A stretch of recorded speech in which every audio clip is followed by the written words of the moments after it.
തിരുവനന്തപുരത്തെ ഒരു പ്രശസ്തമായ ഹോസ്പിറ്റലിൽ നിന്ന് ഒരു പെൺകുഞ്ഞിനെ കാണാതാകുന്നു.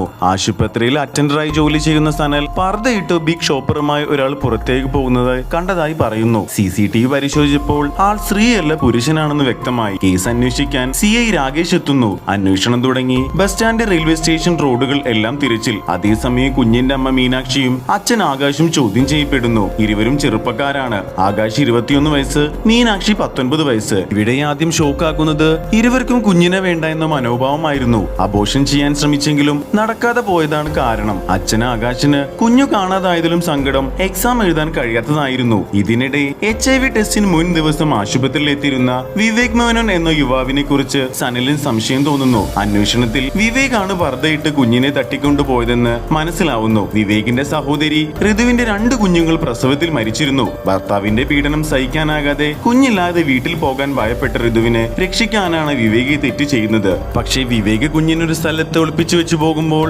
അവിടെ കുഞ്ഞിന്റെ അച്ഛനായ ആകാശും കൂട്ടുകാരൻ ആദിദേവും വന്ന് കുഞ്ഞിനെ എടുത്തു കൊണ്ടുപോകുന്നു. അവർ കുഞ്ഞിനെ എടുത്ത് 30 ലക്ഷം രൂപ ആവശ്യപ്പെട്ട് മീനാക്ഷിയുടെ വീട്ടിലേക്ക് ഫോൺ ചെയ്യുന്നു. പോലീസ് അന്വേഷണം ശക്തമാക്കുന്നു. ആദിദേവ് പിടിയിലാകുന്നു. ആകാശും പങ്കാളിയെന്ന് തെളിയുന്നു. ഇതിനിടെ കുഞ്ഞ് വീണ്ടും വിവേകിന്റെയും ഋതുവിന്റെയും കയ്യിലെത്തുന്നു. ഋതു കുഞ്ഞുമായി മറ്റൊരു നഗരത്തിലേക്ക് പോകാൻ തീരുമാനിക്കുന്നു. സനൽ അവരെ പിന്തുടരുന്നു. പോലീസിനെ അറിയിച്ചെങ്കിലും അവസാന നിമിഷത്തിൽ ഋതുവും കുഞ്ഞും കാണാതാകുന്നു. പിന്നീട് ഋതു സനലിനോട് ഒരു സത്യം പറയുന്നു. കുഞ്ഞിന്റെ അമ്മയായ മീനാക്ഷി തന്നെ കുഞ്ഞിനെ വേണ്ടെന്ന് പറഞ്ഞ് ഋതുവിനെ കൈമാറിയതാണെന്ന്. സനൽ ഇത് നേരിട്ട് മീനാക്ഷി വിളിച്ചു ഉറപ്പാക്കുന്നു. അങ്ങനെ സനൽ അവരെ രക്ഷിക്കുന്നു. അവസാനം കുഞ്ഞിനെ സ്വന്തമാക്കാൻ ആഗ്രഹിച്ച ഋതു കുഞ്ഞുമായി പുതിയ ജീവിതത്തിലേക്ക് പോകുന്നു.